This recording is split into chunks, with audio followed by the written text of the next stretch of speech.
Seen from a distance, the campfires lit up the evening sky. Sparks flickered above the water and across to the approaching ship. Families laid their children down to sleep and shared news of the day while preparing for the morning to come. Nets hung to dry, and mounds of colorful quahog shells lined the shores and middens nearby. The smell of the fire intermixed with those of smoked seafood and tanned hides.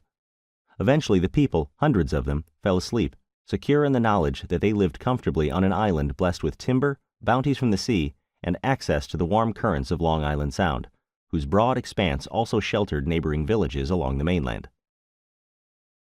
Unable to find a suitable port, Verrazano continued on, moving north along the jagged coastline that others would later call New England. By then, Block Island's Narragansett residents already knew of Europeans.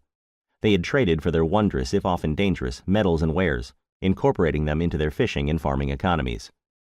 They had also experienced the ravages of European diseases and, most enduringly, military invasion. Whether they knew of Verrazano's 1524 visit or had seen the masts of the Dauphine across the darkened sea remains unknown. From southern Maine to Long Island Sound and from Cape Cod to the Hudson River, approximately 150,000 villagers lived in the shared world of the native Northeast. Native presence, rather than a wilderness or absence, distinguished the region.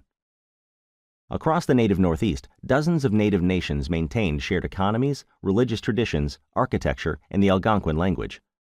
Verrazano noted the less populated Maine coastline dominated by the Wabanaki Confederacy, where the people were quite different. Many of these northern communities did not combine fishing and hunting with the horticulture so common across the native Northeast. He also considered those of the South to be as beautiful of stature and build as I can possibly describe. They are taller than we are. Their manner is sweet and gentle, very like the manner of the ancients. Had they possessed the skilled workmen that we have, he contemplated, they may have rivaled the ancients in other areas. They would erect great buildings, for the whole maritime coast is full of various blue rocks, crystals, and alabaster, and for such a purpose it has an abundance of ports and shelter for ships. Verrazano described a wondrous, nearly mythical Algonquin world.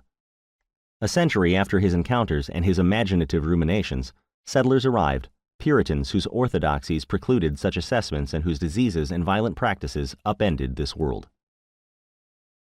In Puritan accounts, this region's indigenous history possesses nothing remarkable, certainly nothing comparable to classical Europe.